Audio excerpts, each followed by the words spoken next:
Hey guys, welcome to Tech Trick Tutorials. So, how do you connect Solana to the Metamask? It's going to be really simple. So, bear with me in this one. In your Solana here, is basically. Oh, by the way, you need to open the Metamask first, and via Google Analytics, and you click on Add to Chrome. So once you add to Chrome, you can just basically connect it to the Solana, because Solana is already connected to Chrome here, to my Chrome.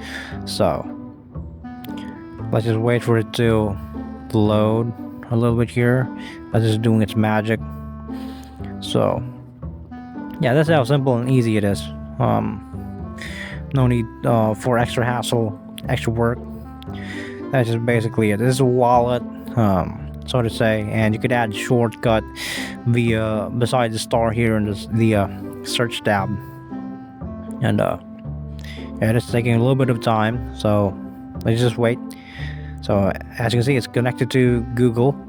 So now it's by default connected to my Solana as well, because I've connected my Solana to Google as well. So that's just basically it.